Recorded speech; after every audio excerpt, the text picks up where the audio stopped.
उनके चेहरे पर एक मुस्कान है।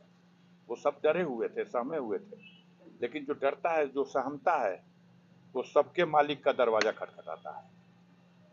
और उस मालिक के दरवाजे में आज सावन का महीना, पवित्र महीना, भोलेनाथ का प्रिय दिन, दूसरा सोमवार।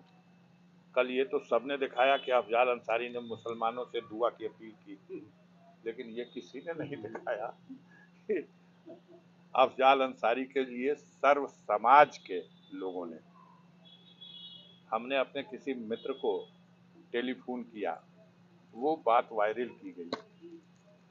कहाँ क्या खोजते रहते हैं? तो क्या ये माना कौन बचा है, कौन दरबार बचा है? भोलेनाथ के दरबार में आज जल चढ़ाने वालों ने चिल्ला चिल्ला के गुहार लगाई है। देवी के दरबार में दोनों लोगों ने मत्था टेका है। जिसकी जहां आस्था है, हर जगह।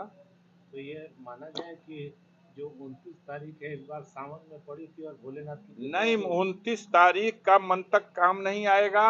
लगातार 84 के बाद कोई 2 बार नहीं जीता, ये भी मंतक काम नहीं आएगा। अफजाल अंसारी सत्य में विश्वास करते हैं और जनता जिसके साथ खड़ी हो जाती है, उसके सामने ये सब मंतक 84 के बाद कोई 2 बार नहीं जीता, इसलिए ये कैसे जीत जाएंगे? आज के फैसले पर किसी को धन्यवाद कहना चाहेंगे धन्यवाद जनता को? गाजीपुर की जनता को, जो आज 8 महीनों से टॉर्चर की जा रही थी। 8 महीने से उसे डराया और धमकाया जा रहा था। छोड़ दो अफजाल अंसारी का साथ। गाजीपुर की महान जनता, जिस जनता का विश्वास अफजाल अंसारी ने जीता है, बार बार जीता है, उस जनता को भयभीत किया गया था। ये जीत उस जनता के सर है। इस जीत का सेहरा उनकी दुआओं के सर है। आज फिर एक बार आशीर्वाद देने वाले, दुआ करने वाले, सच्चाई का साथ देने वालों की जीत का दिन है। और साजिश करने वाले, बुराई चाहने वाले, बुरा करने की कल्पना करने वालों, उनकी पराजय का दिन है। संजय जी, अगर सरकार या जो विपक्षी आपके हैं वो लोग सुप्रीम कोर्ट इस सजा के यही खिलाफ तो जाएंगे? लोकतंत्र है। इस लोकतंत्र में सबको अधिकार है और जहां तक जिसकी सीढ़ी है वहां तक जाएगा। ये इसको फिर कैसे एक नया डर पैदा करने का जो प्रयास है, नहीं, हर डर का हमने संकल्प लिया है जीवन में मुकाबला करने का। सुप्रीम कोर्ट ने ही तो भेजा था। हाई कोर्ट ने कहा सजा को सस्पेंड किया था।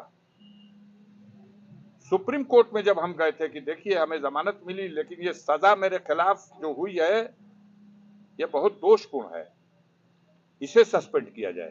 प्रथम दृष्टया सुप्रीम कोर्ट को भी लगा, तब सजा सस्पेंड हुई है। सबकी सस्पेंड हो जाती है।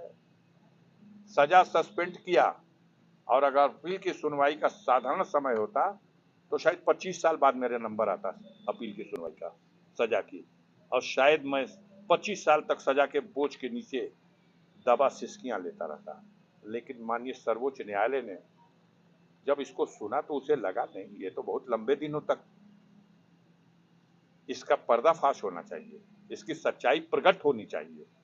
यही तो हमारे देश की न्यायपालिका का, यही तो उसका अद्भुत एक विश्वास जिसकी जनता का उसके ऊपर है, वही तो अद्भुत शक्ति है। तो उसने उसी दिन निलंबित किया और कहा कि तय कर दो 30 जून तक।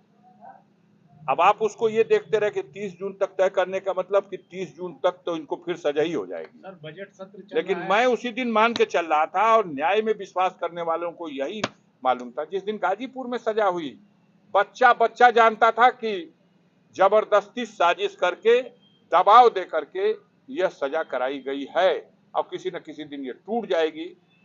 बहुत जल्दी टूट गई, सच्चाई जनता के सामने आ गई। लेकिन सांसद जी, जिस तरीके से फैसला आया है, आपके पक्ष में आया है, लेकिन वो 8 महीने जो आम जनता का नुकसान हुआ है, आप 3 महीने जेल में रहे हैं, उसका क्या? अब देखिए, जेल में रहे और नुकसान रहा हुआ, इन सब सवालों पर जनता को जो कष्ट हुआ है, वो जनता अपने दृष्टि से उन लोगों को जो इस तरह के झूठे प्रचार के माध्यम से उनको चिंता में डालते रहे, वो सोचेगी। जहां तक मेरा सवाल है, मेरे माथे से जो साजिश के तहत काला टीका लगाने का प्रयास किया गया था, वो टीका धुल गया। मुझे इस पे गर्व है। संसद की कार्रवाई में हिस्सा लेने जा रहे हैं? बस बजट सत्र अभी निकल रहा हूँ। कल प्रयास करूंगा संसद की कार्रवाई में सम्मिलित हो जाऊं। मुझे रोका नहीं गया है, कल भी नहीं रोका गया था, लेकिन जब जजमेंट सुरक्षित हो गया तो मेरा मन कह रहा था इसे डिसाइड करा के चले। आपके जैसे लोगों के बीच में मैं बैठा हूँ, आज आपके बीच में बात करने की स्थिति में हूँ। कल आप सब यही थे, लेकिन मैं नजरें झुका लेता था कि आपसे बात क्या करूं। आपके दिल में तो एक बात है, तो मैं आपके सामने क्या तर्क रखूंगा। आप 20 लाख लोगों के जनप्रतिनिधि हैं, चलते चलते क्या संदेश देंगे इस मुकदमे में फैसला आने के बाद? नहीं, जनता के लिए उन्होंने, जिन लोगों ने भी न्याय के पक्ष में दुआएं की हैं, आशीर्वाद दिया है, उन सब के लिए पहले से ऋणी हूं और जीवन भर ऋणी रहूंगा। आभारी हूं, जीवन भर आभारी रहूंगा। और साजिश करने वालों, षड्यंत्र करने वालों को, जनता को धमकाने और डराने और भ्रमित करने वालों को जनता ने भी पहचान लिया है। और मैंने तो अपने आप से ये संकल्प लिया है कि जब तक इस शरीर में जीवन है, जब तक बुराई के खिलाफ खड़े रहेंगे और सच्चाई का साथ देंगे, गरीबों के हितों की रक्षा के लिए किसी सीमा तक जाना होगा, वहां जाकर के और उनके मान सम्मान की रक्षा करेंगे।